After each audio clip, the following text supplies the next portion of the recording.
So welcome everybody. So I'm going to change this here.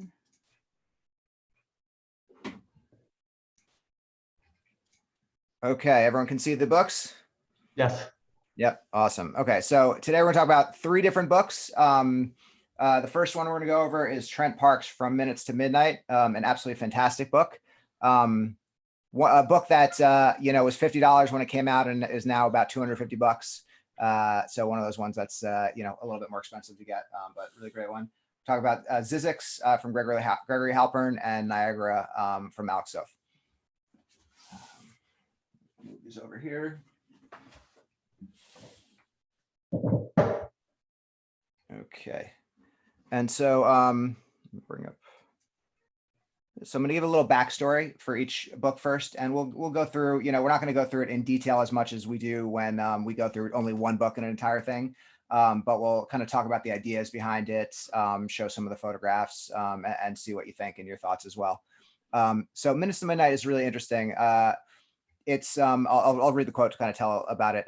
In 2003, Trent Parke began a road trip around his native Australia, a monumental journey that was to last 2 years and cover a distance of over 90,000 kilometers.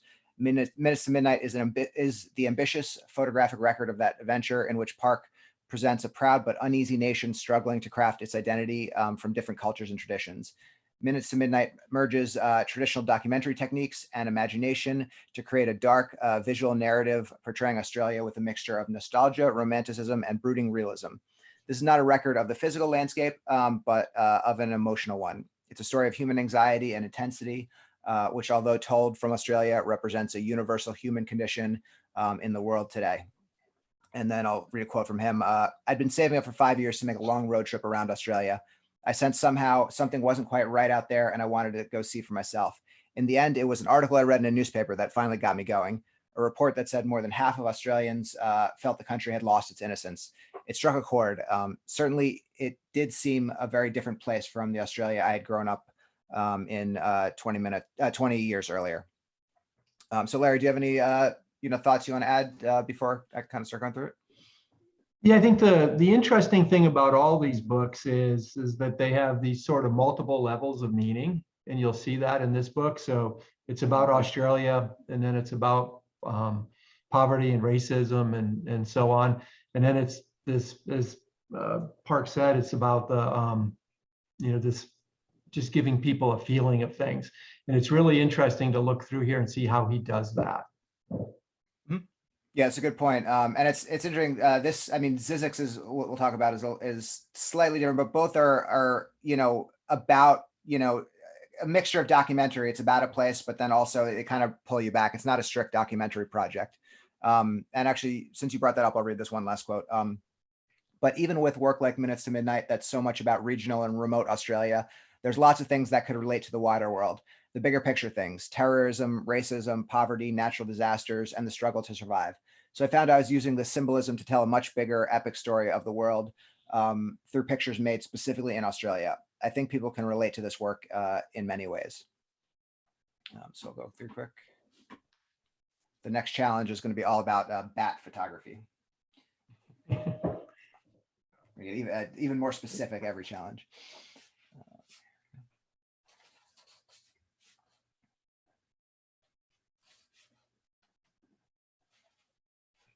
So Parke's work is really interesting because it's, when you talk about the overall term of like street photography or something like that, you think of very specific images. Parke really uses a wide variety of photographs to tell a story, from details, macro shots, individual objects, portraits, the traditional candids, both in cities and in the kind of regional Aboriginal outback. So it's really interesting to see how he weaves them all together. But at the same time, it's so consistent. The look of it really flows together. The idea, the feeling. There's a lot of feeling in his work. He's got a really strong visual signature through these. All the pictures look this. They have the same really high contrast black and white feel to them. Mm-hmm. Yeah, and it's interesting because others have, he's done color books. He's done books with different feels to it. But yeah, I think his signature is definitely this look. So yeah, this is one image that I think is, I love that he kind of it's the second image of the book. He almost starts with it, but this family living kind of in a, what looks like a trailer park, and this child hiding his face with this this smiley face.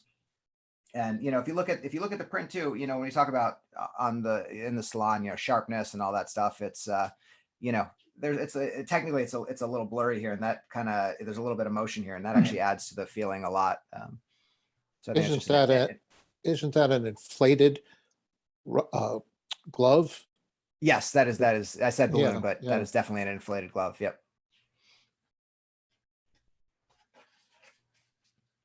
And he's pretty, his signature look, he's pretty, I mean, this is all, I believe, kind of darkroom work, given when this book was created, I believe. But, he's very extreme in his dodging and birding. And you can even see in the prints, this woman is kind of is dodged. She's brighter. It's really, he really darkened kind of these areas. So, his work is, he does a significant amount of work to his prints.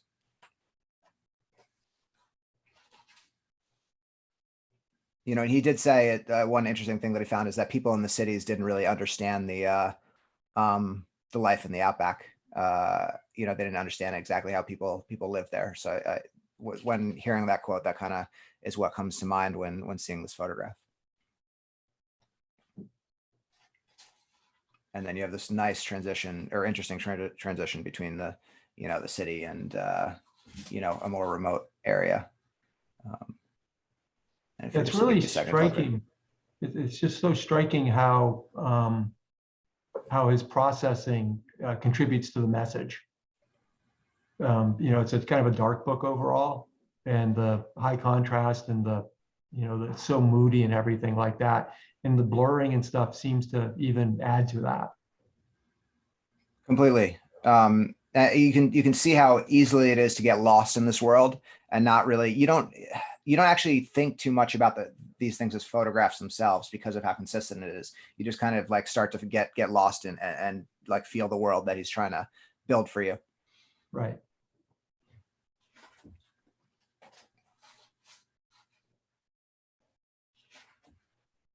And a lot of tough images in here.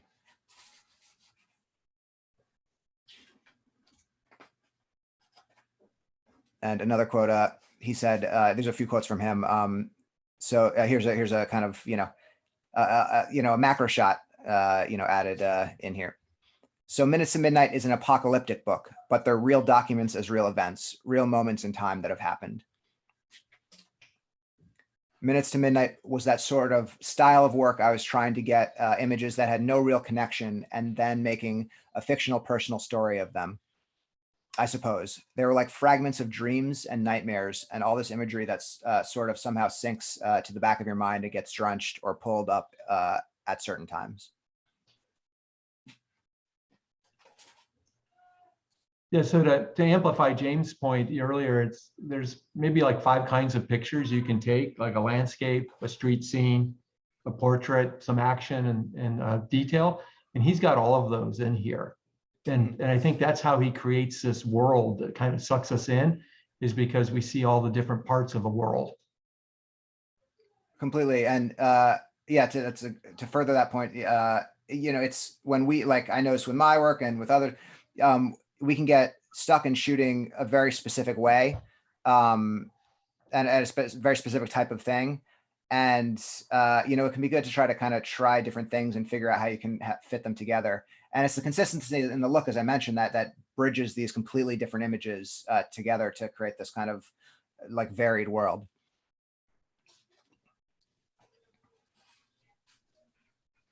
And, he said, he wanted to leave enough.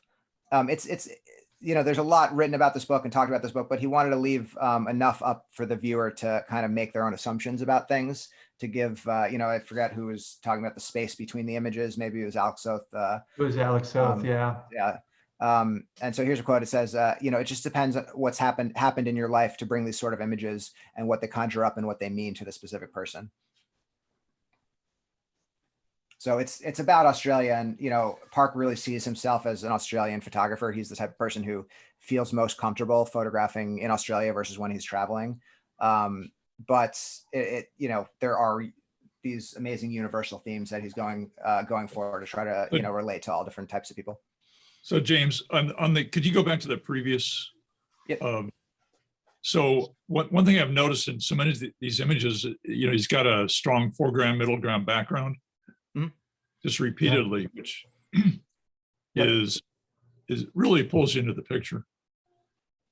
Completely, yeah. They're very complex photographs for the most part. Yeah. This one almost looks like a face here, or does look like a face. Wait, is that the Opera House there in Sydney? Yep. Is that what? Yep. Yeah. Yeah, right there. Yeah. Okay. Wow. Yeah, and he, you know, he's just a master at working, not just the editing on the images, but just the light. You know, a lot of these images are taken, not all of them, a lot of them are taking in this kind of harsh light, and he deals with it in such an interesting way. And James, is every picture in this a landscape orientation? I think it is, right? That's actually, I didn't think about that. And that's a fascinating thing to compare that to ZZYZX after. So yeah, I think you might be right. Yeah. Yeah. So yeah, all landscapes. Yeah.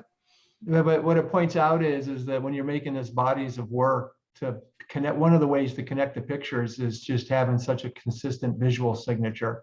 So if you change aspect ratio or a mixed portrait and landscape, definitely that works. But it makes it, something else has to connect all the pictures.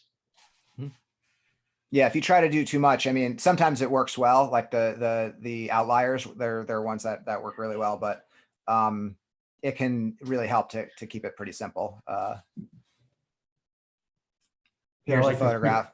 Yeah. What's up? Yeah, you can go there. That was a picture that sums up the book for me. He had a quote about how he'd heard on the news or had heard that, you know, Australia was falling apart, and he wanted to go out and see it. And I can just imagine, of course, he's older than this kid, watching the TV and deciding he has to go out, and you've got these reflections off a window or something. So it's kind of a mixed inside and outside picture.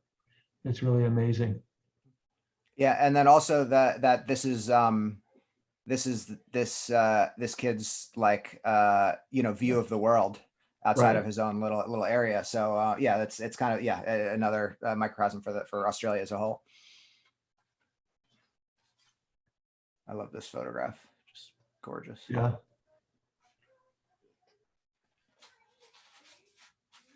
And it's not, yeah, I mean, you see the aspect ratios on some of the images are different, and some go to the very end, some don't. So there is some variation here. But I think that's made more possible because it's so consistent that you don't quite notice the differences as much as if every image was completely different. This one just feels incredibly dreamlike.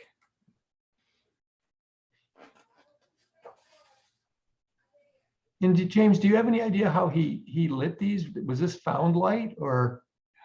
You know, I mean, I do believe that some of these were used with flash or some sort of light. You know, even car lights. You know, he might have used some of that. Yeah, I bet some of these were with his car light too. Yeah, like this. Yeah, like this. Yeah, for sure.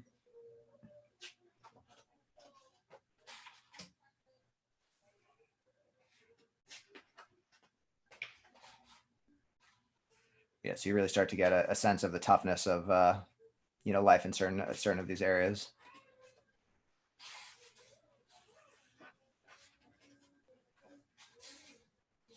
Yeah, he does. I don't have the quote here, but he does talk about, you know, how people living in like the outback, it's a lot of life there is more about survival. And you really kind of get that sense here. Yeah, Australia is a hard country with droughts and firestorms and poverty. So James, just go back to the previous, go back one. Yeah. Okay, so was there processing done in this?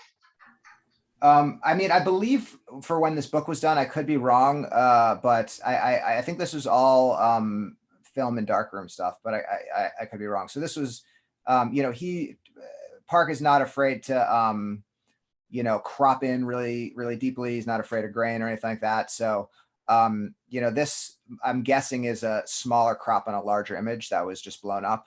And that's why you see all this kind of grain in here from the film grain. So yeah, I think that's how the look was created.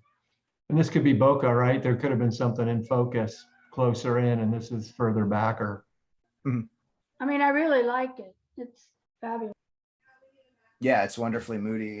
Yeah, it's you can kind of see it's a little bit sharper here. I mean, but Right. it's such a it's most likely a really small crop, so it's kind of tough to tell exactly.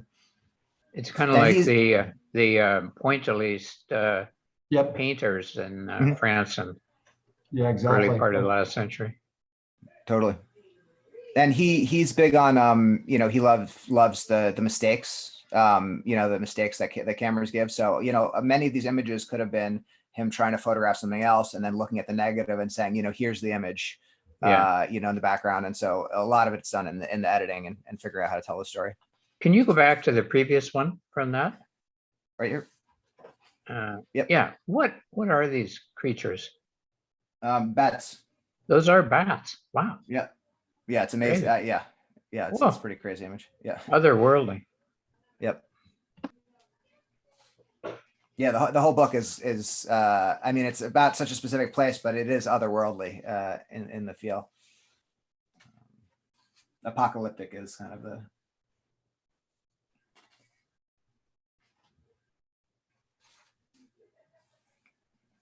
and you do feel this kind of like lost innocence almost.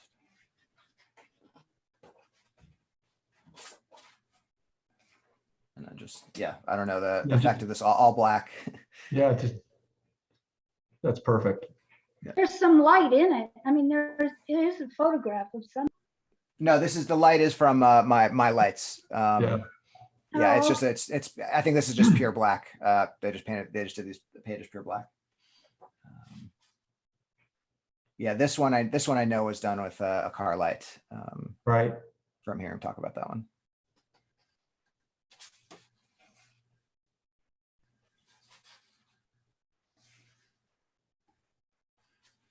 And then, when you talk about the difference in images, going from this to this.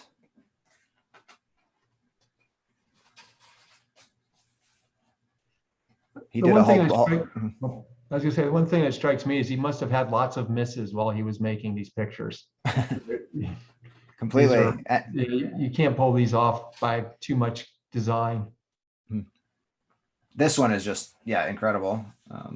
Yeah, he did a whole book on of photographs him and his wife underwater at beaches and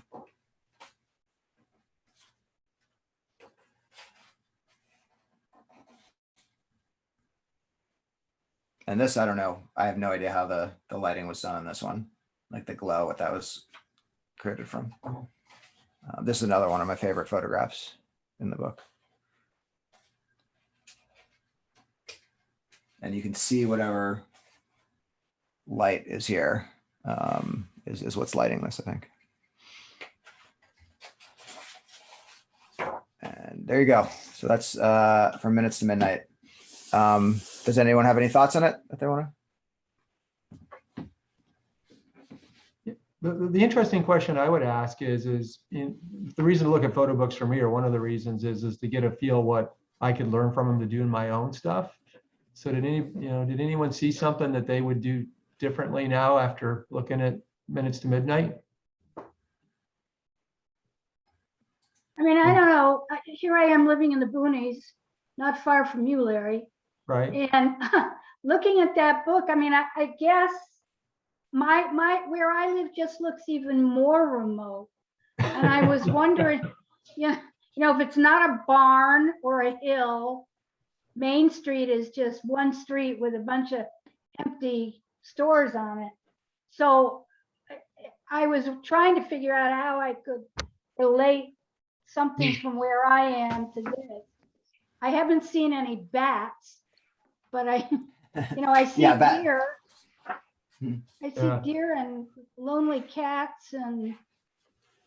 Lonely Cat sounds like that sounds like a good top title for a project. Lonely Cats. Lonely Cats. Oh yeah, that's good. There's certain images in here that I think relate to kind of potentially what you could, add. I can find a few. Yeah. I mean, I'm considering your idea, James, of the isolation issue. isolation, abandonment. Yeah. And a Um, feeling like you could easily create a feeling like that, you know, taking Yeah. some of the lessons from this. And they would have to all be in black and white to make the point, It would help, yeah, or potentially, yeah. in my opinion. It's interesting you said that, Stephanie. There's a woman in Hokkaido in Japan, Juri something or another. And she's a very minor photographer, but she takes nothing. She does these great pictures of, she lives on a farm. She takes pictures of cats, barns, and crows. And Oh, I love it. Yeah, I'll send you a link of her stuff. It's real. She's on, Yeah, you can see her please. on Instagram. I mean, I've got a cell tower right Yeah. next to the barn on the hill there where the monster is growing, and this monster is getting amazing. Definitely looks like Nessie now. But up on the top of the cell tower, I noticed the other day is where the hawks hang out. Yes. And I didn't even notice them until I've been here a year and a half, almost 2 years, and I just noticed them the other night. So yeah, I think it's gonna have to be things like crows and hawks and abandoned barns or something, I don't know, with the occasional Amish, if I can catch. Yeah, I mean, if you start collecting that kind of content and just building it up, then we can start to sift through it and see what are the strongest photographs. And for, to take the few things that I'm showing in here, I shared the project before, but his Black Rose book, which is too Oh, expensive. yes, yeah. Expensive, like maybe I'll Is search. this a dead animal? Yeah. What is this? That is a dead animal. Yeah, sorry, I stopped on that one, but yes. Yeah, sorry, there won't be any dead animals in my book. No, Sorry. no. I can't handle that. The Black Rose has a very similar feel to this, and it's a lot less. It's less people, I think, in it, and it's more of the type of images in here that don't have people, although it does have people in it. Yeah. And then So- John, oh, sorry, go ahead. So, go ahead. No, I was just gonna say, John noted that the range of lighting is much wider, and I think that's true for me too. I don't usually have that much contrast in my pictures. I shy away from strong light, which is probably a problem. So that's a good thing to take from this book. And you probably have less strong light than Australia too. So, Yeah, yeah. yeah. so Well, One thing I noticed is that if you have a very strange image or a surreal image, and then it's followed by a fairly mundane image, you kind of transfer the uneasiness of the strange Yeah. image onto the next one. Yeah, that's a good point. That's why photo books are so great. And Yeah, this together there's so much- sequencing. Yeah. So one thing that kind of struck me was, like, James, could you go back to the one where that frog was swimming, or was jumping, or was it a squirrel, I guess, jumping from Yeah. one tree to the other, and it was all white? Well, It's a I will. It's I will try to find it. possum Jumping. I know Possum? possum. Yeah, it's a possum. Interesting. Looks like a Farther koala. back. Yeah, it's a I will try possum. to find it. Yeah, I'm not sure. Little, It was Keep pretty going. early on, I think. little yeah, it was farther. it was relatively early in the. Okay, let me. I'm just gonna go through like this, kind of. Yeah. Well, sorry, but anyway, the one thing that struck me was I thought he was using a lot of harsh flash or harsh headlights to real advantage. Yep. And taking real chances on slow shutter speeds with flash. And also a lot of post-processing was going on here. These were just not, There you go. that, I mean, that's amazing, because he's just blown out that squirrel or whatever, possum or whatever it is. That's jumping. You can see the vein in the tail, and yet the tree and the leaves are pretty much normal. So he's just doing some wild stuff.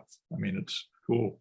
But the other interesting picture that really almost struck me more than anything else was that it went across 2 pages, and it was the one that was sort of opaque, and it had the dark figures toward the front. The one with just like figures all over. That was. This one. Yeah, right. Yeah, that one. I feel like, either he push processed his film like crazy, to get all this grain, or I wonder if he even had a filter on the front and he smeared some stuff on it. Yeah. But that's an amazing image, and he's just doing, he's just taking real chances with Yeah. with what he's doing in terms of light, and doing things a lot of people, they just throw away photographs like this, right? If they could get one, because they would figure, well, it's no good. It's Yeah. not Yeah. I know. sharp. The image is blown out, whatever. So really cool stuff. He did a whole project. I forget the name. He did like a lot of images where he would set up he like set up every day for like a year. He went at the same time to the same street corner and took photographs like he didn't, I think he like set the camera up to take photographs at intervals. Yes. So he didn't actually press the shutter himself. And then he went through them and he took really extreme crops of certain people and then turned that into a book. So it was kind of, I forget, it was something had, the title has something to do with the camera with God or something like that. And, but it's such deep crops that it really has like the whole series has a similar feel to the grain, which makes me think of that this was like a really extreme crop. Yeah, that's just a great photo there, I think. If anyone, And even anyone else the have any one with last- the bats on the front, how did he get that? Because I've never gotten a picture of a bat like that. I mean, you see right through the wings, Mhm. So Yeah, that's a good question. Yeah, you have to move to Australia probably Yeah, first. cool. Really cool. All right, so we can go to yeah, we could do ZZYZX next. I think that's a good it's similar in certain ways and markedly different in others. And it's just a wonderful book. So as Larry noted, I didn't even think about that. The Minutes to Midnight is all horizontal photographs. This book is all vertical photographs. And it's fascinating because of like how well it works, all vertical, and like the images all, because it's like fit perfectly, they're all like large and you can see them, and the effect of it is incredible. Like I don't think I could, I would want too many horizontal images in a project, so I don't think I could have the restraint to do this, but it's pretty amazing to see. So I'll read a couple quotes quick. The melody line in ZZYZX comes from Halpern's geographic journey across the city of Los Angeles.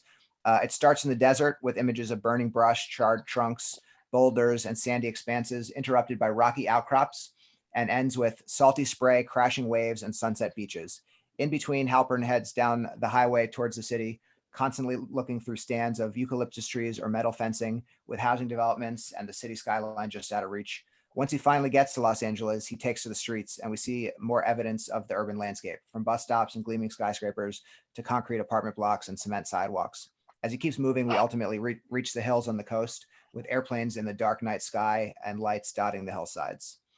And so one other quote from him, my work begins with the notion of documentary, but I want it to be more than that. It's grounded in reality, but it occupies an in-between space between documentary and a certain sense of mystery.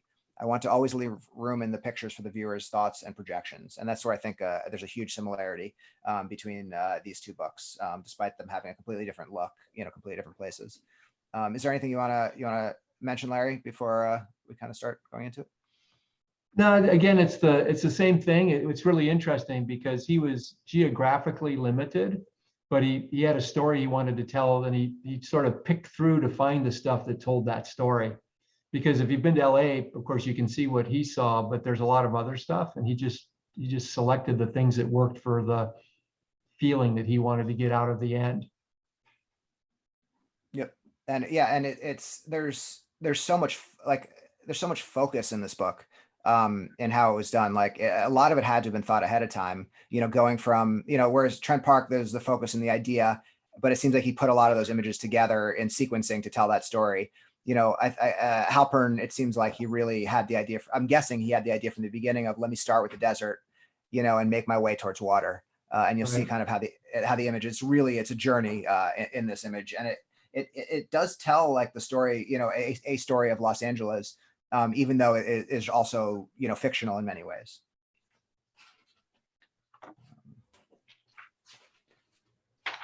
So let me go to the first image. So you start off with this, photograph of a hand, kind of slightly mangled hand with stars on it. You have the title page. And actually hang out so I can see this real quick. Hold on. Okay, there we go. And there's a couple interesting things when you look at these pictures as James goes through the book that I picked up. And I want to see if somebody sees some patterns or some consistencies or something, mention them to see if people see the same thing I saw.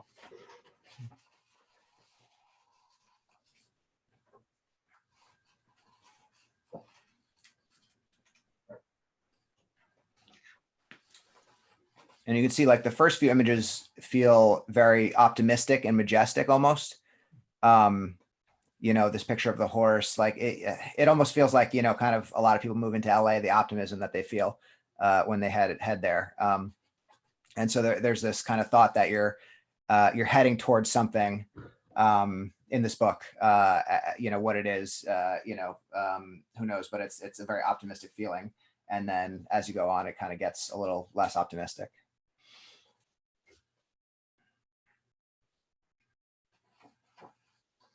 So a lot of these images, it feels very hot, desert.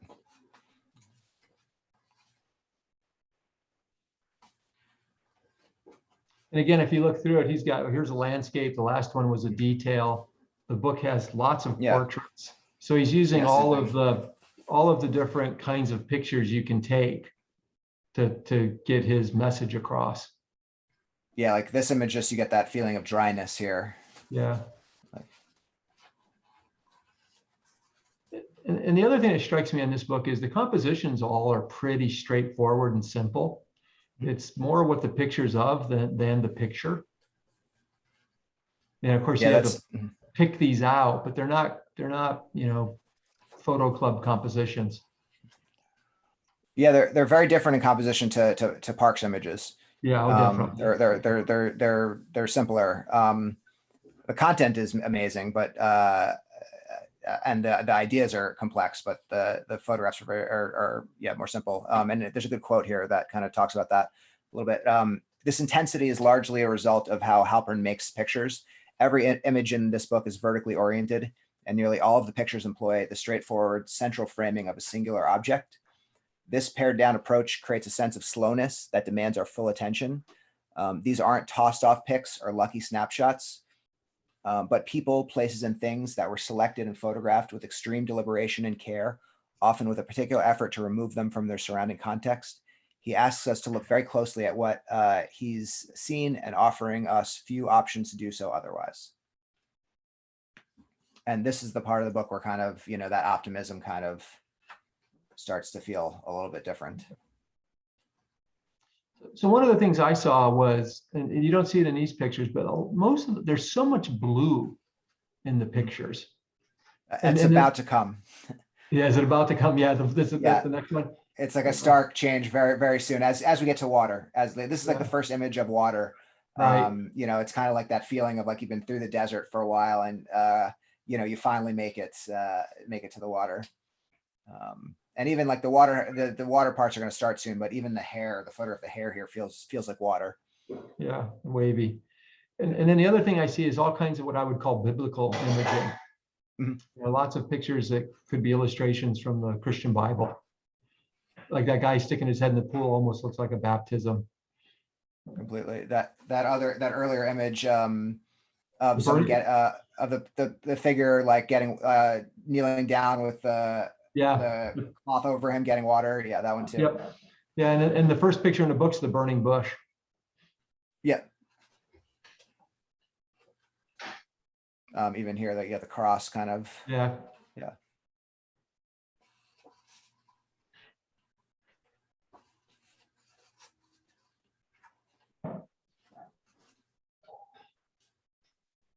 So James, just a question on the orientation. So I have a Mamiya 645 film camera, and this is the orientation. It's in portrait orientation. I wonder if he used a camera that was in portrait orientation. He may have used that camera, actually. I forgot exactly what. Okay. I recall searching for it and having a hard time figuring out what he used, but it might actually be that camera. Yeah. Or something similar, yeah.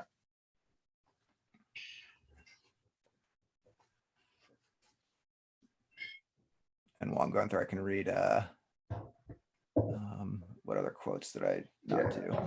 I've got some of the quotes here too, James. Yeah. So I'll read this one's about, but still, where Dorothea Lange photographed many of those suffering from a lack of opportunities, people aged prematurely to look older, trekking out west. Halpern puts their contemporaries who are already there into his pictures. That West, Halpern's West, is devoid of opportunities. While not being a place without beauty, it is a relentless place, a brutal place. Even a blue tarp stretched over what might be a construction site looks like a grimacing monster as the light shines through 4 holes that happen to be in just the right place. I love this is one of my favorite photographs in the book. Yeah. It has kind of all different types of emotions. It's got you know, I feel like hope, despair, languishing, you know, a whole bunch of different. You see that a lot in LA. That's a very LA shot. Yeah. I mean, even though it's a fictional book, it's grounded in reality. Yeah. And here's where the LA is talking about, like, look how starkly the blues come out. And the water. I find it interesting that he superimposes within all these shots straight photographs of architecture. I mean, the first one that struck me was way at the beginning of the book, and it looked like one of those. It looks like actually one of the photographs I've taken of the apartment buildings in Los Angeles. They were all painted pink and blue. Yep. Yep. Pink and blue Yeah. in the 60s. Mhm. And then there was just that other architectural. I'm not quite understanding the meaning of putting those architectural shots in. Yeah, I mean, it's a good question. And this is one of my favorite photographs as well in the Yep. book. It's I know one part is that you know, from things I've read is that he did, I don't know about that shot specifically, but you know, seeing pictures of buildings and LA in the background, it's like the idea that that the city of LA is there, but it's kind of in the background. You know, it's like the idea of it's a little bit out of reach from where everybody is. Yeah, and I think one of the reasons he might include pictures like that is that he's creating a world here, and for us to have a feeling of what the world is, you have to see the buildings. So it might not be the major part, and I think that this book is very heavily on portraits, but you have to have a feeling for what the place looks like, and so you have to put in. You don't have to, but you can put in a few establishing city street scenes to get a feel for that. Yeah, that's a great point.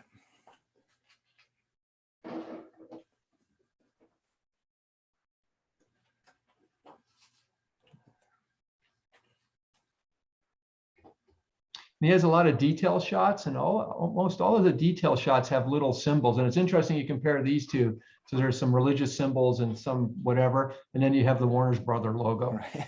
Yeah, just as religious. Yeah, the religious symbols are interesting. Yeah, they're all through. If you There's go back, a lot of back a page. Go back a page. Yeah. Okay, now it's what we're seeing there, and the background that it's against totally clash. The middle page there with the Jewish star on it at the bottom. This is the Hebrew wording of the most important sentence in the whole religion. Huh. That every Jew is supposed to say twice a day. Mhm. And on the right, that diagram is from the Zohar, which is the Jewish mysticism. And in these hands, it's very interesting that he would be reading this. Right. And how he came across this or got interested in this, and he's carrying it obviously around with him for a long time because it's sort of beaten up a little bit, is fascinating. I'd like to know the story behind that. Yeah, and so that knowledge that I didn't have really adds to it when you flip the page. Oh, completely. Yeah. Yeah. And you could just see how he did the same. I mean, it's a very similar construction, just the hands and the legs and what the guy's holding. And this is an interesting picture because it tells you how you use things for your own purpose. These are people just moving from one apartment to another. He wrote about the picture. And they were just taking their stuff down the street as they moved from one place to another. But the picture seems like it has so much more going on, or tells a bigger story than that. But you Yeah, know, this is what- this photograph is the same kind of photo. It's almost like identical to the during the Depression, during Dorothea Lange's, and that photograph of that family going down the road. This looks just like it, except it's just flipped from the year. It's kind of interesting. I mean, I don't know if he was thinking about Lange and her work, but Yeah, he certainly knows it. Yeah, I'm sure she was probably in the back of his head for some of this. And this image is I mean, one of the, I think, most important photographs that shows kind of the idea of the journey. Right. And just for the title, ZZYZX, here's another quote. The word has a dystopian futuristic aspect, says Halpern. It's an actual place. Even though it came out of a utopian dream that Springer had while squatting the land for 3 years, he somehow willed the word and the place into being. That notion of manifest destiny is there still in California, but also the sense that it is the end of the dream. You get there and you can go no further. You're faced with yourself and your life, but just in a more beautiful setting. This one's hard to see, but this one is, I think, a helicopter shining its lights. And then you make it to the ocean.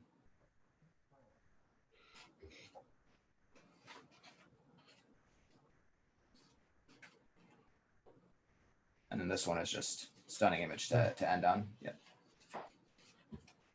Except for this one. Yeah. And so there's a quote about this. Let me see here. Yeah. Elsewhere, people seemingly from the fringes of society sleep rough or clutch arcane scribbled notes. A shot of a gleaming skyscraper home to Deloitte's offices in LA appears to inhabit a different planet. The final photograph shows oranges floating in fetid water, evoking yet at the same time undercutting the sunny notion of the Golden State. So yeah, there's a lot of symbolism throughout this. And James, there's a question that came up: what year is the book made? And 2016 was published. Yep. Yeah, much more recent than Parke's book. Right, and the pictures were taken between 2008 and 2015. And then because there's very little, it's a very interesting book. If you look at the cover, there's no title on it. There's no name. If you look at the end, it has his name on the binding. There's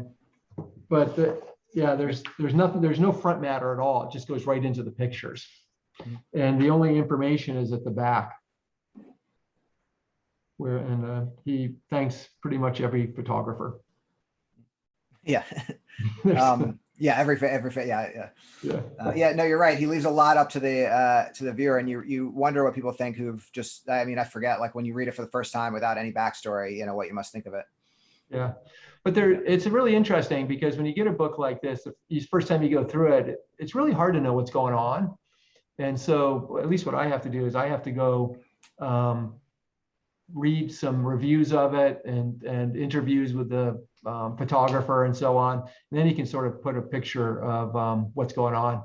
And Jessica wants to know how to say the name. ZZYZX is how you say it? ZZYZX is what I think. Yeah, I think so. Yeah, ZZYZX. Yep. And the reason the guy picked the name of the city is that he thought that was the last word, that would be the last word alphabetically that you could say in English. And he wanted it to be at the back of the dictionary, I guess. And so ZZYZX is it. so I have a question. So looking at these two books, they both put commentary in the book, or they both write in the book. Is this a necessary thing to do, or can you do a book without any sort of explanation about where you are or what your thoughts are or something like that? Well, actually, there's almost no writing in the books. The stuff that James is quoting and so on, that's all. It's in the front or in the back, but there's some sort of an explanation in each of those books about what he was. No, No, there's not. There's not. It's Where were you Um, reading from, James? I was reading quotes from just like from the authors or from the photographers or from people writing about it. I just picked out, yeah. Yeah. Okay, but they're not, there isn't a, you weren't reading from the books then? No. No, if I was to Oh, read from the okay. books, it would be silent. Yeah, pretty much. Yeah. This is, Okay, you know, so then I guess my answer is then that you don't have to write anything in your book except photographs, right? no, and these are great examples of that. Yeah. Yeah. Yeah. Sometimes people will put in a foreword written by somebody, but a lot of times it's only loosely related to the book. And a lot of times there's nothing. And I think that that's by design for both of these books, because if you read what the photographers wrote about how they wanted us to view the book, they wanted us to bring our own stuff to it. So if they write too much, that steers you in a direction that you're going. And so they purposely didn't put much in. It's like a little bit like a connect the dots picture we used to do, but there's no numbers on the dots. And I like the idea the of dots right no- here. I like the idea of just pictures and let everybody else figure it out. Yep. Yeah, and it's, I mean, it's inspiring in the way that of like helping you figure out what you want to shoot, you know, in yourself without getting too much information. You know, you really start to take it and apply it to you know, your area or how you're feeling and things like that. So we can switch to the last book, Niagara, which is also, you know, this book is even more so, I think, about a place. This is there's less fiction in this, at least that in my opinion. You know, this is him documenting a place, but there's a lot of personal feeling. As he said, you know, during the talk that we had, you know, he was in a kind of lovelorn time in his life. And so, you know, he was attracted to the idea of Niagara being, you know, a place where people go to fall in love. And then he got there and the reality was a little bit different than he had, you know, thought. So I'll read, I have three small quotes here. Niagara is part of American mythology. It's a place of romance where people go to get married. But when I got there, my view of the place totally changed. The American side is economically devastated. It's bleak. A lot of the pictures are of the aftermath of passion and love. You see couples in their love letters, and then you see the aftermath, and the falls could be a metaphor for the crashing passions, I saw. So to gather the love letter, and what he did was one of the things he did was he went and asked people for love letters. To gather the love letters, I would ask people I met in bars or donut shops if they had any old love letters I could have. If you're in a donut shop and you ask someone at the next table for their old love letters, they're going to look at you like you're a freak and mock you. But every once in a while, someone would have them and be happy to share them. So if you think photographing in gas stations is tough, you know, wait till I ask you to get love letters from people in gas stations. Yeah, and Alec does more than just ask people for their love letters. Yeah. Oh yeah. There's a few images. If I'm going to put this up on YouTube to share, there's a few images I might have to, you know, put my hand over. So I'll try to, I'll keep that. Yeah. Larry, do you have anything to say before we? No, I think it's a really interesting book because again, it's about a place, but it's about a feeling. And what was, when you hear Alec Soth talk about it, is he went there with one thing and came back with another, which is really interesting. So the process was some discovery for him. And Stephanie, this book actually has two essays in it, one at the beginning and one at the end. The essay in the front here by Richard Ford has nothing to do with the book as far as I can tell, except that it's about Niagara Falls. And then the essay at the back sort of interprets the book a little bit. And the end part of the last part of the book is the coolest part by far. The last part is really interesting. It's amazing, yeah. And it really, the last part really, whereas the other two books you have to kind of search to learn more, like on the internet or reading quotes from the photographers. The last part of the book really explains it, and it explains a lot of what happened. So really, it's you know, he lets you kind of, you know, interpret things in your own way, but then at the end he really kind of goes deeper into the issues and things. And if people are interested in understanding what a photographer thinks about while they make a book, Alec Soth's books are great to look at because he has a ton of videos And you can really see his process, and he loves to talk about it like he talked to us. You could put together 10 hours of him talking about it. Yeah. Now, and James, what's interesting about, pay attention to how the pictures of the falls change through the book. It's really interesting. And this is a very beautiful, almost Hudson River School kind of picture of the falls.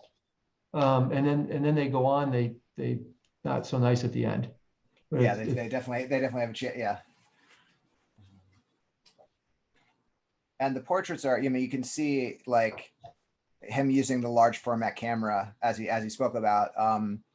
It allows the viewer's time to kind of settle in a little bit. And I think you can, when you start to notice the little details, you can start to kind of get, the way they're holding hands, the way she's clenching her arm. They're at first you look at them and you kind of see a fairly simple portrait, but the more you look, the more kind of you get from them. And here's a love letter mixed in. To the love of my life, I just want to tell you that you take my breath away. And a lot of photographs of these kind of aging hotels. Yeah, and I think there's a symbolism to those. It is that, each one of those represents kind of a relationship, because they all have two chairs in front of them.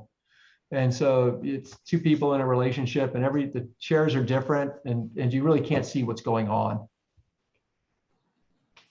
And it must have been really interesting kind of exploring a place like that by himself and like, Right. Living there for a while. I mean, especially in what he was feeling personally at the time as well. This one, you just got the wonderful expressions. But I don't know. Does this guy look happy? I don't know.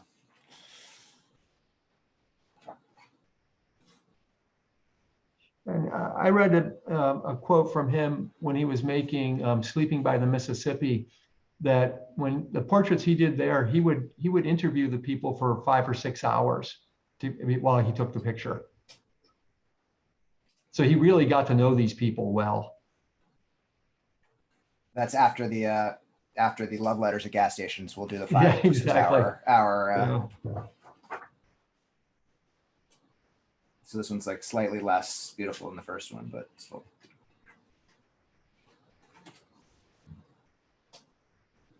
I think he said this was one of his favorite photos in the book. Yeah, if not his favorite. What's that? Back of a hotel, James? Is this a motel? Yeah, I think this is the back of a hotel. So here's a lot photograph for inspiration for you all. Yeah. I find that kind of, it's the landscape is pretty bleak, and you have this beautiful photograph of a bride, but just the background, it's this is not the kind of beautiful background that you kind of typically expect from these type of photographs. Yeah. And this book is pretty focused. There's 3 or 4 kinds of pictures. There's pictures of hotels, pictures of the waterfalls, pictures of portraits of people, and then some details, and that's it. And then this one, I've got to put my finger over. So this one's a self-portrait of Alec naked here in, I think probably one of the hotels he stayed in. So, and normally I would show this, but I want YouTube to not take it offline. So.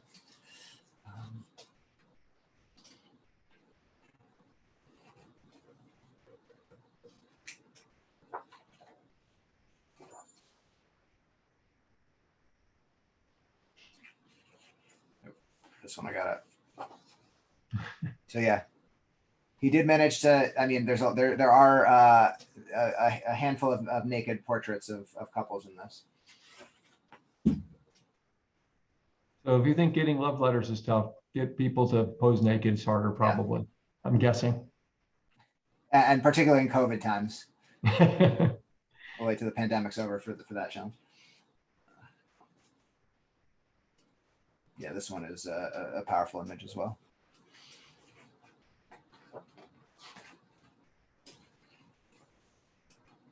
The happiness in. Yeah. So the thing to think about on this picture is if you have words in your picture, people are going to read them.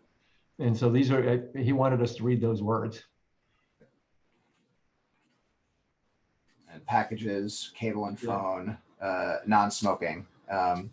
So I don't know if that sounds like what you want to read when you go to, for your honeymoon. Another one.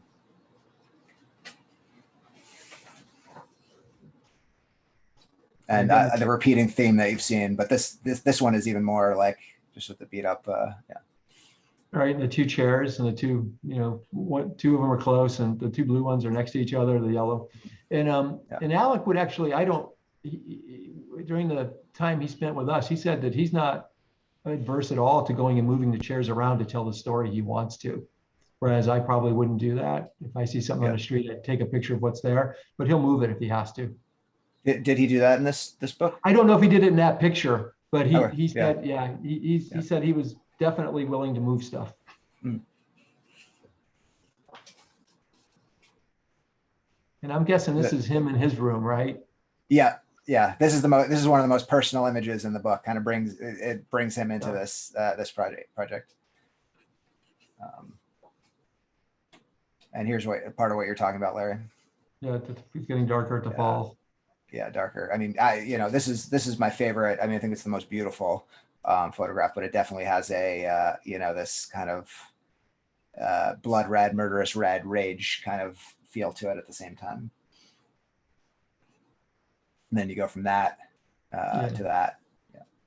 So that's not the most subtle of transitions. He wrote on the first picture of the falls somewhere, he hand wrote, I got it. Why do the falls simultaneously attract lovers and suicidals? Yeah, And the first love letter was a very optimistic one, and then this one is a pretty dark love letter. So.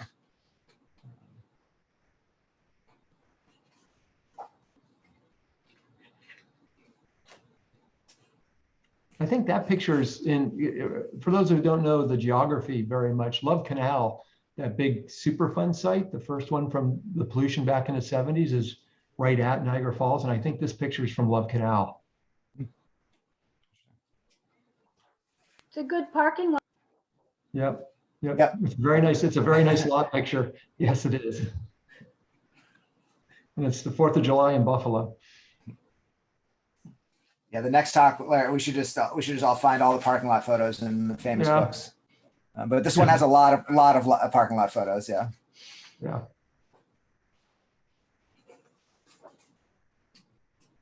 Another detail shot. Divorce party night. Yeah.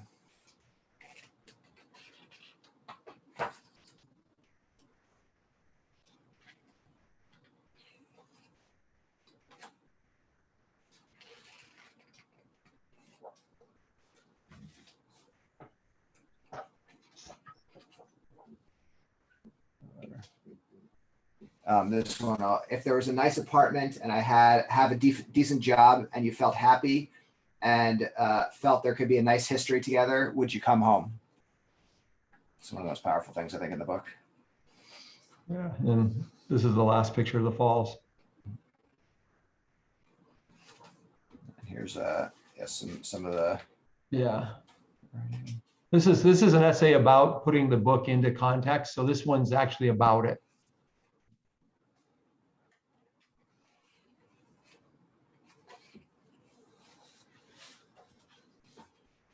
And then this book is dedicated to my high school sweetheart, Rachel.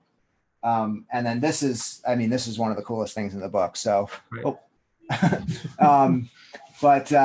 Yeah, so it's, he tells the stories of like meeting these people and there shows some of the love letters, and it really kind of gives a sense for, how he did this book and everything in it. So, we can't read it all here, but this book is worth getting. Just for this part, because it's really, really interesting.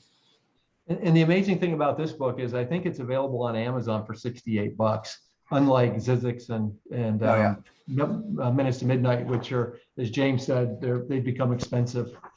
Yeah, you had to get some of these books, unless they'll redo some of these books. I'm hoping they redo Minutes to Midnight at some point. But this one, Soth's book is, they have a lot of demand, so they keep printing them. And so this is the back has that quote that I read. If there's a nice apartment and I have a decent job and you felt happy and thought there could be a nice history together, would you come home?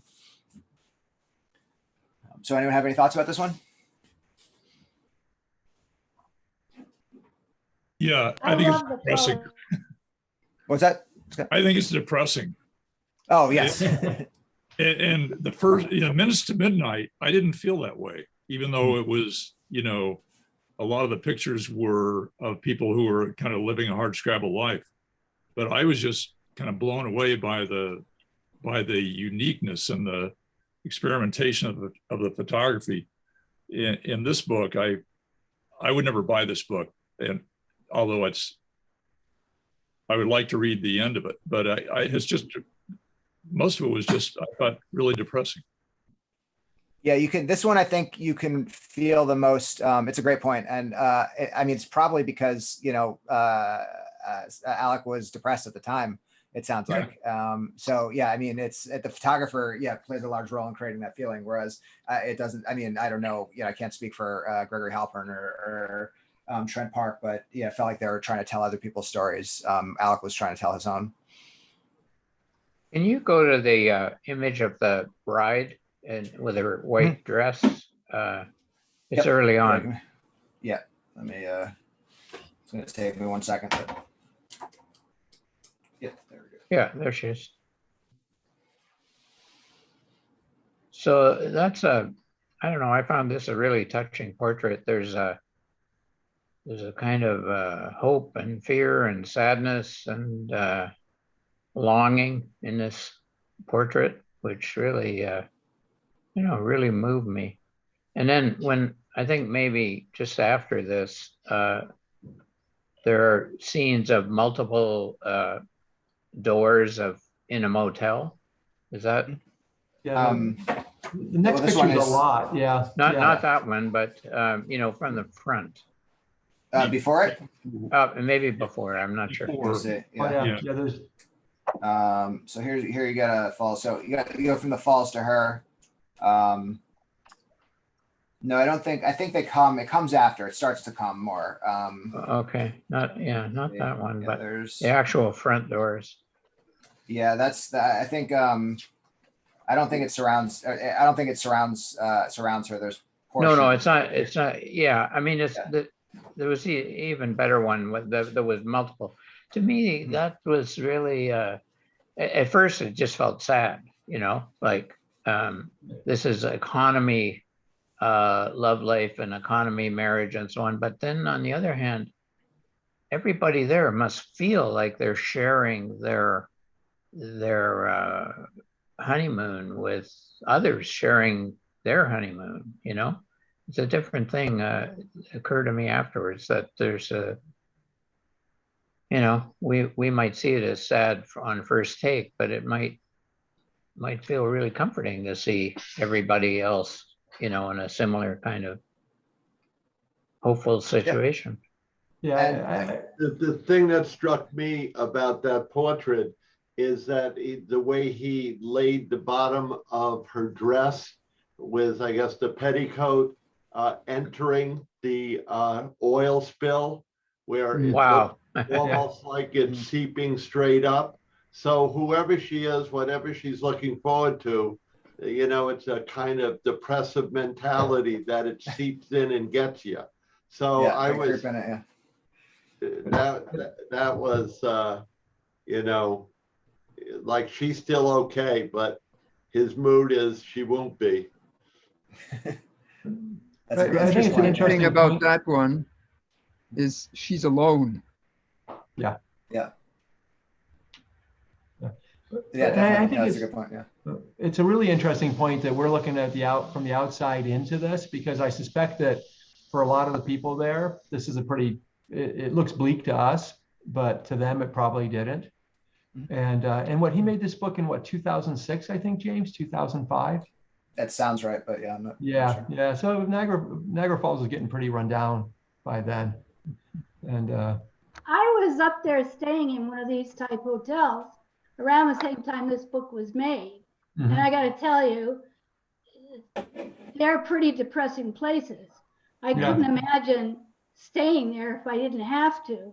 I have to say that I find most of Soth's books depressing.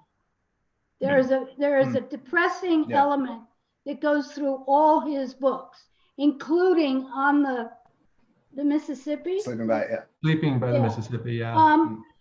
I just find him to be a rather dark person. And although I like this book and I love the 60s architecture and the people in it, but I don't know whether I would buy it or not. I might, but I tend to not want to fill my library with depression. No, this is not one that you're going to be reading for fun. Yeah, this is more of a, You know, a studious. Yeah. It's Yeah. great to look at this once or twice, Yeah. but to sort of go back to it over and over again Mhm. and put it in my library, I know. Well, yeah, Yeah, I mean, I can look at it once a week. It's so strong. And I looked at, yeah, I mean, I knew we were talking about it today, so I had my glass of Pinot Noir and looked through this last night, and it's really, really good. And I you love know, the photography. I mean, I don't get me wrong. I think it's a brilliant book, but for me, it's just a little bit too depressing. Yeah, I think I just can't deal with that too much. You know, it's like looking at dead animals in photographs. Why? Well, it's Stephanie, it may be somewhat the difference between those who, and you're not saying this, but it just crossed my mind, those who love to go to the happy Walt Disney movies, right. and those who just can't stay away from we have a local movie theater down here that never has a happy ending. You know if you're going to go to that theater, you're going to walk out sad. I don't want to spend my life watching Disney movies. And I lived in Los Angeles 37 years and went to Disney. I know. Like twice. But I mean, I understand what you're saying, but I don't quite understand that kind of genre in photography. well, Pardon, let me just ask the group can I just ask the group in general, do we see a difference between still photography and cinematography when we're looking at this sort of things like telling a story? Well, I think of the movie, The Florida Project, which is very much full of life and action. But it's this scenario. It's poor people living in poor motels. And well, depressed From the outside. Depression and sadness for me is one thing, but it's the staticness of his characters, even all the nudes. You look at the body language of the little boy in the like the prom outfit or the wedding suit. Her elbows are in. So I think part of what compounds the intensity of it for me is less about depression, because you can have people yelling, dancing drunk. But in this, it strikes me more as hopeless as opposed to depressed. And that to me is much more painful. And yeah, that's a good point. But one thing that it is a book that feels kind of bleak. But if you think about the process of him doing this, it's also a book about commiserating with other people. Right. So in that aspect, I see a little bit more of I feel a little bit more happier about it, because it's a lot of people who are going through the same thing. But you think about the type of people who have a stranger come up to you and say, "Hey, do you have any old love letters?" And then you say, "Oh yeah, of course. Let me share them with you." And then you share your darkest, or a tough time. I mean, it's there's a kind of, there's a really amazing quality about that, and the fact that that connection between that everyone came together to create this. So in that aspect, it's it feels a little bit not as depressing. It feels like just a lot of kind of similar people, fighting together through similar struggles. If you live in Niagara Falls, it looks like normal. Yeah. So just so you guys, I grew up in Jamestown, New York, 60 miles from Niagara Falls. I probably stayed in one of those motels when I was a kid. I grew up poor. I didn't feel poor. I wouldn't have known the other world. I still have friends back where I grew up that going to Niagara Falls would be a big deal for them. So I think it's a little bit, I'm not sure the people inside that see it the same way we see it looking from outside now. But, you know, one thing that strikes me is every time he had an opportunity to show someone uplifted or in a happy situation, he chose not to do that. For example, the woman sitting in the chair with a wedding dress on, why didn't he photograph her at the actual wedding when she was happy, or with her husband when she was happy? Yeah, you know, that's a and really good.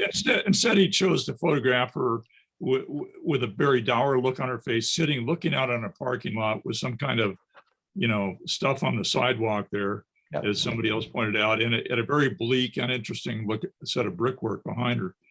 You know, in a very low point, instead of, you know, why not mix some things up?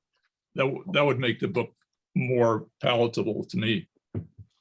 Yeah, but then that would take away from the whole idea that the concept of his book. If we had a lot of happiness in there, it would take away from the concept of the depression or the lesser. But don't these people have some happiness in there? I mean, I would surely hope so, but he's not going to show that because that's not what he wants us to see. Yeah, you got James. Larry's point earlier, which is you need to differentiate, you know, a poverty level existence or slightly above from being unhappy. Because if you spend time or you grew up poor, you know, there's a lot of joy in the community. There's all sorts of events, and the divorce party was, I think, one of the happiest signs, you know, in the whole thing, because there was. So it's really, you know, I think it's a great point that let's never confuse poverty with happiness level.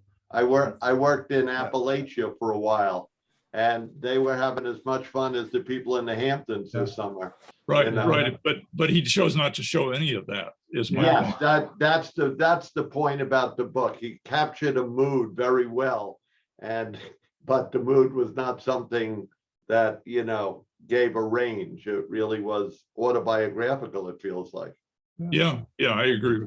I'm going to have to depart. I have another appointment, but anyway, it's been really stimulating discussion. Thanks so much for organizing, Larry and James. Oh, James. Thanks, John. Thank you. Yep, that's it. Bye-bye. One thing to pick up on what Larry said about being from the area.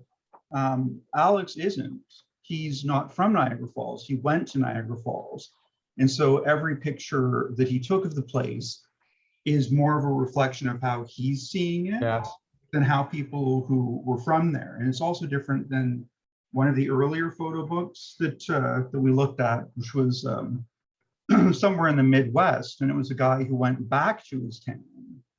And so he had more of an intimate connection to the town.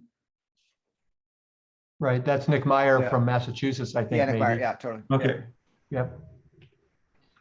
Yeah, no, I think I think Alec Soth meant to tell a many layered story here, and if we all leave it feeling a little bit sad, I think that'd please him.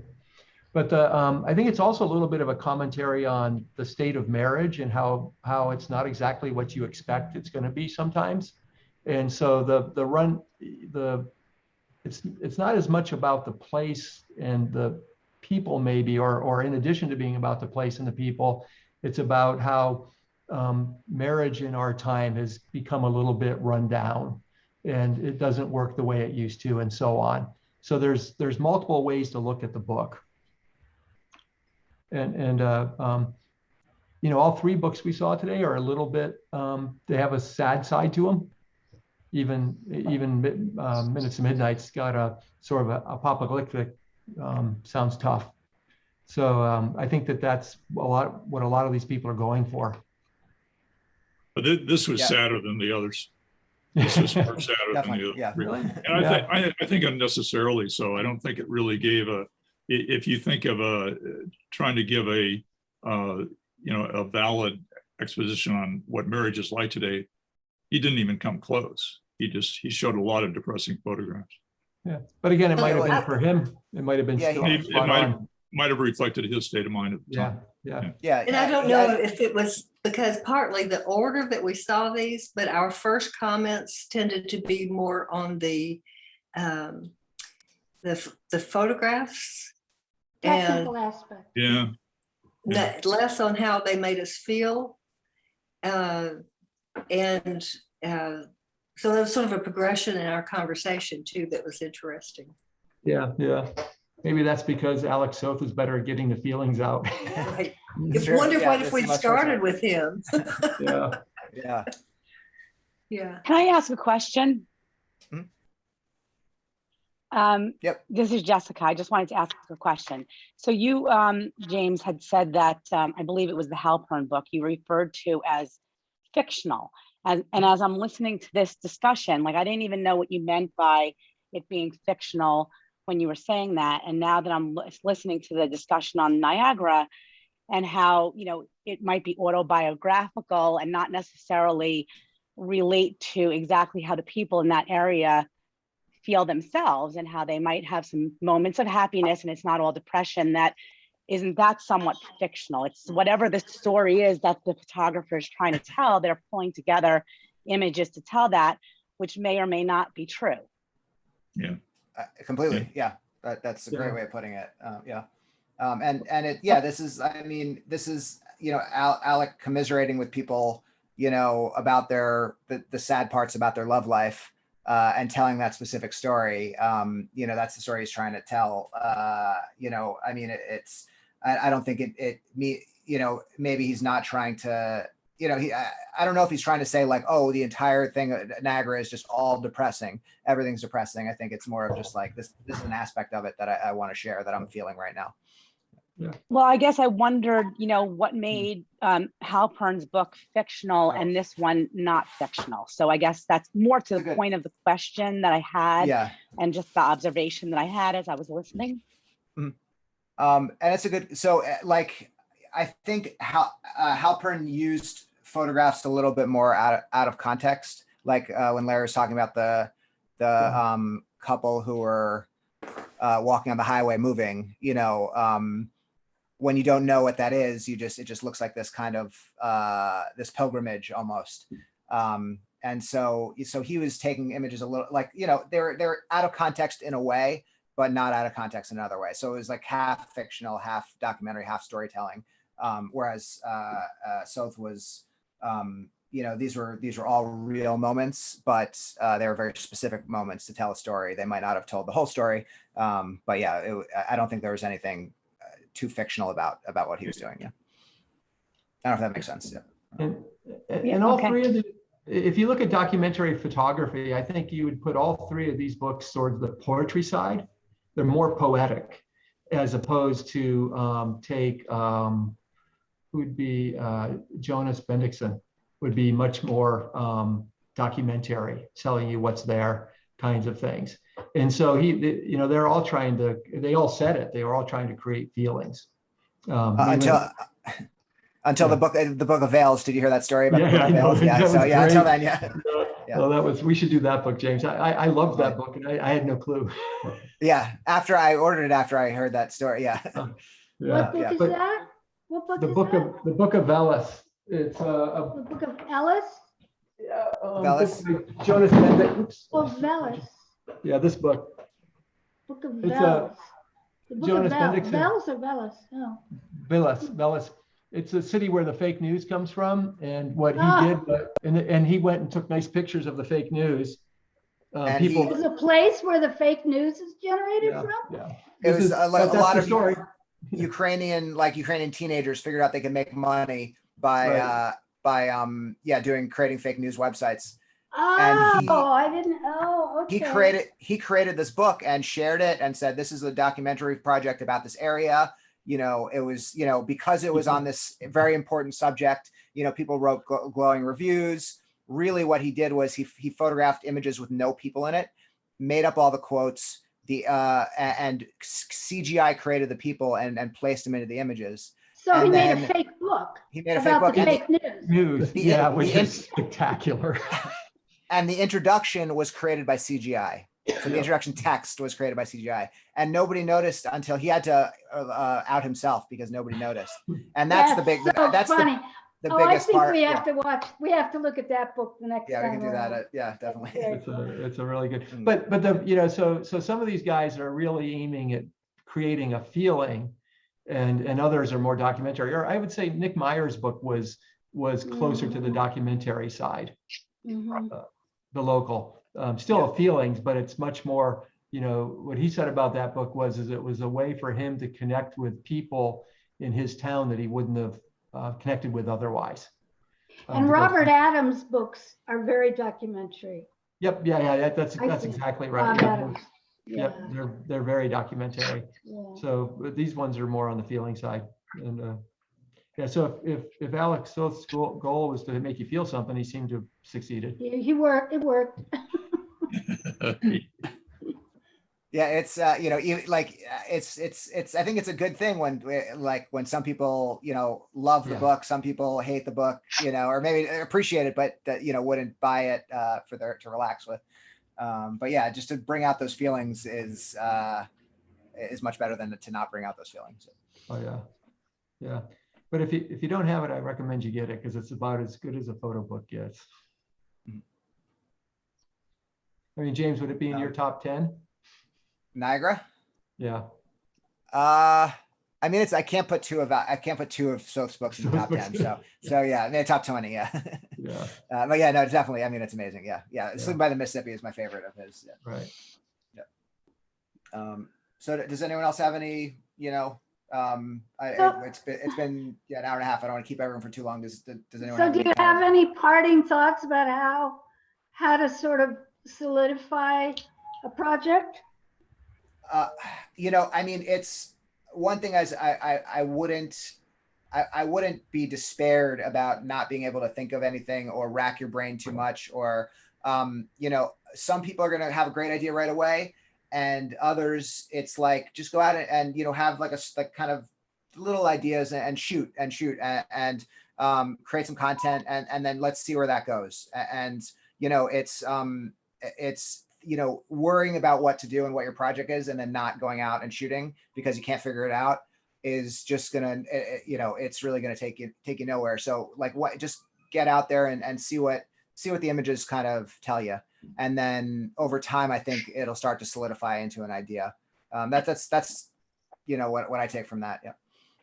Yeah. I think there's two ways to do projects. Tops down, as you say, here's my artist statement. I'm going to go out and shoot it. The other way is bottoms up. You go out and you look at the pictures you have and you say, wow, this is what I've been shooting, or meet in the middle.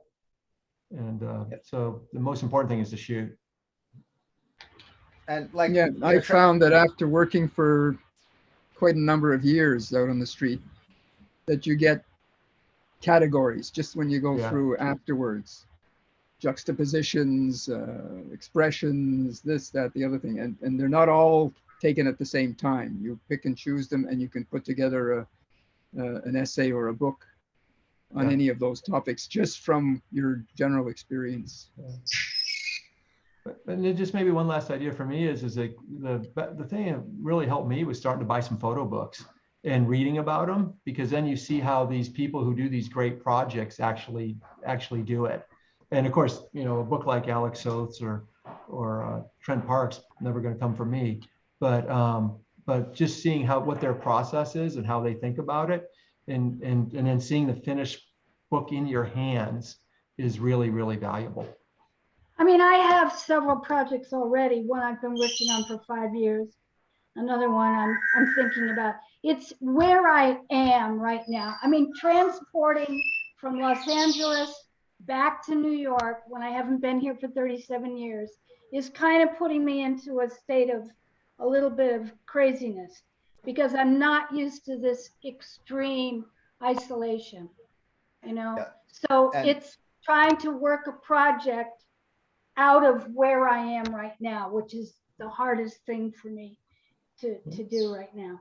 My other projects I'll finish because I don't need New York State for them, but it's very difficult figuring it out. So I think it's the birds and the cats in the barns. something like that. Yeah, it's difficult. It's difficult. It takes time. Yeah. But yeah, just go out there. Don't think too hard about it. Let it come to you. Yeah. Anybody else? I think Karen, you're on mute. I don't know if you're trying to say something. Still can't hear you. It looks like you're saying something interesting, but yeah, I can't. No. Can you unmute everybody, Jen? There we go. Yeah, now Karen's unmuted. There we go. Well, I was just saying that I like Stephanie's idea. I know she's in a remote place, and that's how I feel when I go up to New York and I come back to Lynchburg, which is probably nowhere as remote as where she is. But I like when someone gave you the ideas of the cats in the barns and the birds and things like that. And it sounds like that would be a really interesting, and I like the idea that you even said in black and white. So, I think you came up with a great idea on your own, and you just have to embellish on that, like even weeds and things like that. Yeah. That sometimes are hard for me to take because it's not what interests me. I have a tendency to like color, and so it's really hard for me to get out of my what I normally would take and think outside the box. And that was another thing that I think someone also mentioned, looking at these books make me start to think, oh, I gotta look at things differently, not, try different and just see what I can. I primarily use color. That's my medium. And I only do black and white when certain photographs scream black and white. So to realize that, to sort of get the idea of isolation and being in the boonies is black and white. It's not color.